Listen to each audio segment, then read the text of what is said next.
man, oh man, woo-wee, do I have a special item in store for you guys today. I have to drive all the way to Charlotte, North Carolina. It's about a 4-hour drive to pick it up from my friend Adam. He's also got some other items for sale too. I'm gonna make the trip with my buddy Jake. Hopefully it's gonna be a very fruitful trip. Let's get to it.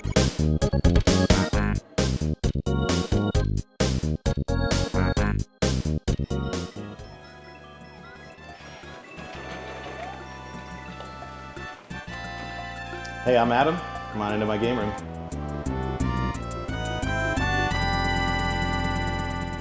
So Adam, man, what an amazing game room, arcade room. We clearly have a lot of things in common here as far as that goes. Displays, arcades, everything. And so just tell me a little bit about your game room, dude, and some of your favorite pieces in here. Yeah, sure. So we built this last year. We had most of this stuff inside the house. And pinball machines take up a lot of room, and so it's getting a little crowded in there. So we decided we were gonna stay here for a few years, and we figured let's build a game room so we can split out our collection from a regular life, basically. So the house is the house, and now we've got a little game room that we can come out and have some fun in. Yeah, it's nice to have that separation for sure, man. So what are some of your favorite pieces in here? Yeah, I mean there's so many. So we got into pinball about 4 years ago. We've curated a collection. I think over the last 4 years, we've owned about 60 different pinball machines, down to what you see here. Yeah, so clearly a player of the game. Yeah, we fell in love, right before the pandemic, and once the pandemic happened, we got our first machine, which is Ghostbusters down at the end, and I never thought I'd own a pinball machine. And my wife and I hopped in the car. We drove to Indiana, picked that up. We were so excited, and pinball machine number 2 came 3 weeks later. And then with the arcades, I really try to get arcade machines that I either played as a kid or that I want to play as an adult. Yeah. So you can see I've got a lot of things with steering wheels on it. I've got a bunch of different Nintendo-themed games. Jurassic Park rather, was one of my favorite machines growing up, the sit-down version. So I had to have that. Yeah, Jeffrey. Yeah. He's a lot bigger in person, man. He's I'm not gonna lie. I was very nervous when I picked him up because I didn't know what he was going to fit into, so I flew to Texas to go grab him and was just hoping that it would fit in a vehicle. And luckily, with a couple inches to spare, he fit in, which is good. Yeah. Yeah, and like you said, Nintendo cabinets. I recognize a few over here too. We got a nice Nintendo red tent, a tabletop, which is, funny enough, these are the ones you see the least, and so, and of course, Play Choice 10 single and a Play Choice 10 dual screen. So yeah, so we love the Play Choice 10s. We spent a couple years getting over 50 different games for them, so we've got just about every game. There's a couple of super rare ones that we're still on the search for. So cool, man. Well, I wanted to point out one thing in particular that really struck a nostalgic point with me, and it's this Little Caesars brain teaser. And I don't know how many people played this in Little Caesars when they were younger, but we were joking about this. This was in my local Little Caesars. Every single time I drove by this place, I'd pull in, put a quarter in. It's a Simon Says game, and I could win Crazy Bread 100% of the time for a quarter. And as a kid, you just can't beat that, And it's just such a nostalgic trip for me. It's seeing this, and now you've set a whole new goal for me. I have to find one of these. And I think the story goes with these that they had them removed from the stores because they were considered gambling or a skill game. So they actually were thrown away for the most part. Wow. So they're hard to find. Dang. Yeah, that's my guess would have been they were just losing too much money. Crazy. I don't think so. No.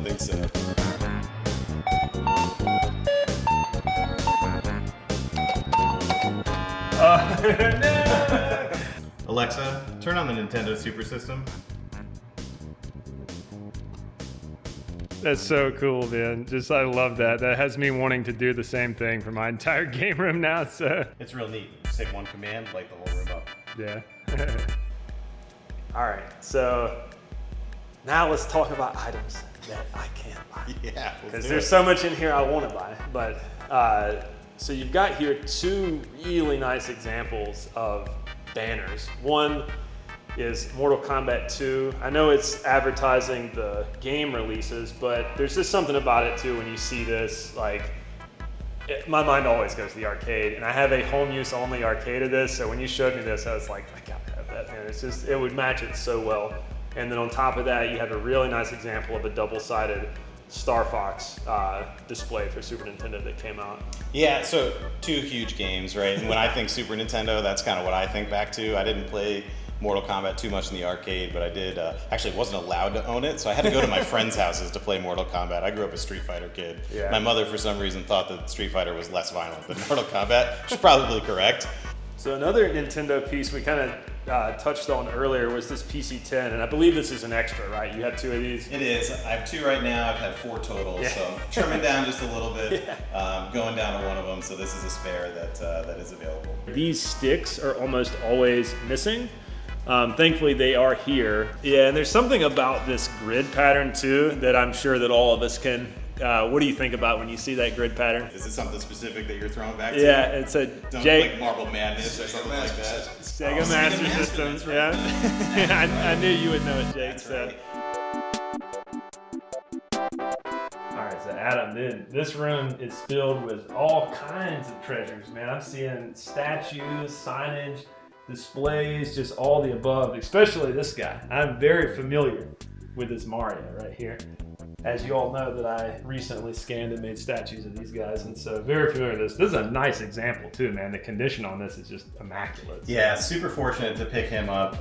Somebody that I knew had it, and we started talking about it and ended up making a deal for it, and really great condition. You see them a lot of times, a lot of sun fade, and he's in real good shape. Yeah, and then also too, speaking of good condition, this Super Nintendo kiosk, my goodness, dude. I know I have at least one of these. Jake has like 3 of them. Such a nice example, and especially all of ours are missing this stand. And this stand is so hard to come by. And when you see them, they're chipped up, dinged up, paint, whatever.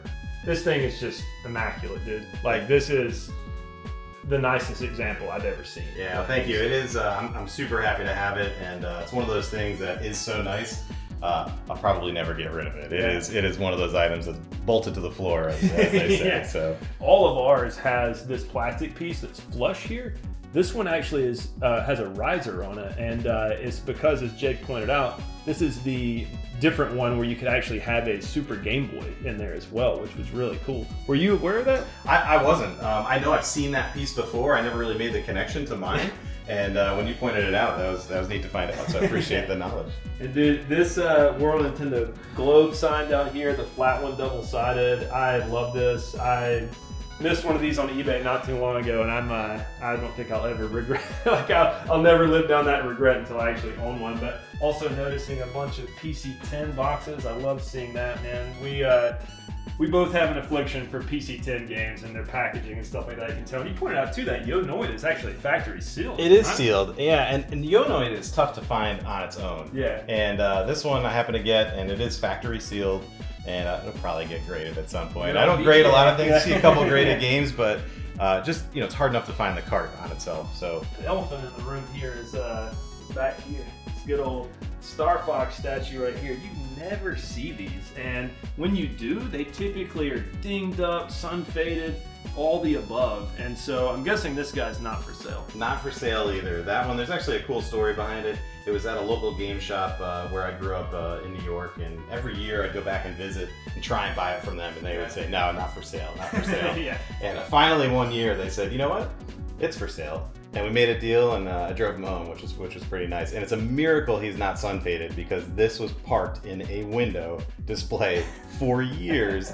And every time I'd go in there, I would beg them to move it from the front window. But as soon as you walked into that store, this was 2 footsteps in. Somebody could have just opened the door and swiped him and ran off. And I cannot believe that this thing survived, but I'm glad he's here now. So let me at least ask you this. I know he's not for sale, but would you mind if I scanned him today? I would not mind at all. I'd actually love for you to do that. It'd be cool to get him made into a 3D model so that you can reproduce him. That'd be cool. I've seen the work you've done with some of your other statues, and it'd be awesome to have this available too.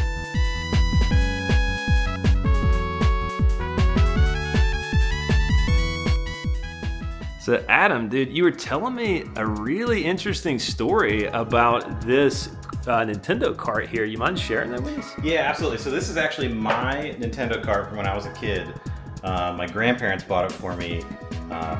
might be 6 or 7 years old in the late 80s when they bought it for me.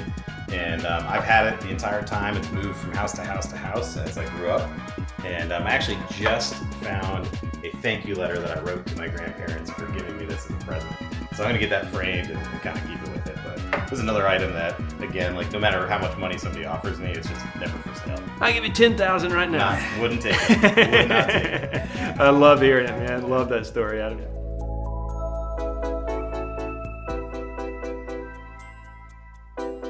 So now to the main event, and the main reason why we started this conversation, the main reason why I'm here. This is a beautiful display, man. Like, I cannot believe, one, that you have this, two, you're willing to sell it to me, and three, it even exists anymore. So tell me a little bit about this and how you acquired it. Yeah, so this Rob was floating around for a little while on eBay, and I had made some conversation with the person who was selling it, and we were a little far away on price, and it was something that was a grail. It was something you don't see, and that's what I really like to have, are things that you just don't see that often. Same. So I knew I wanted it, and just kept in contact with the gentleman, and finally, it came down to a price that I was like, that is the price that I will hop on a plane, go fly to him, and drive it home, and that's exactly what I did. So really cool piece. And in pretty good shape.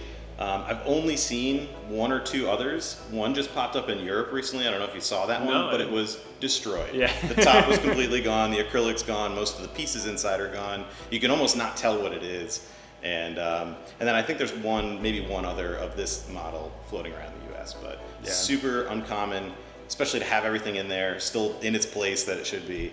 But this one displays really well. Does have some signs of age to it, but it's a really good survivor. Yeah, for sure. I mean, all the pieces inside look incredible. The only thing that we'd kind of talked about is like this bottom piece, the sun fading, and you can even see right here like the color that it should be. And I am going to very carefully attempt to bring some of that back with a UV hydrogen vapor bath. And so I'm almost lost for words that I'm going to be able to own this. So I was talking to Jake on our way here too, and we both have some really cool Nintendo, Sega display pieces, and I think this is definitely the coolest piece that I'm going to have in my collection. So yeah, sounds good. I really appreciate you coming for this, and you're right. I mean, you touched on one of the things that really is why I have all of this, and it's not just being selfish and wanting to have everything. It's honestly being able to meet people, and really what I appreciate most about my time in the retro community, and then also arcade and pinball, is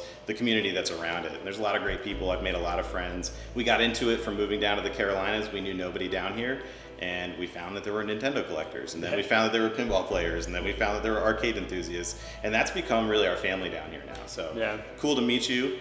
Formally, I've seen you at some of the trade shows and stuff like that, but really cool to meet you, and obviously, that you have some interest in this, and super excited that it's going to go to somebody who's really going to appreciate it. Yeah, because you were telling me, you're like, you're the guy that had the Jeffrey costume and the Mario statues at your booth, right? And I was like, absolutely. That's right.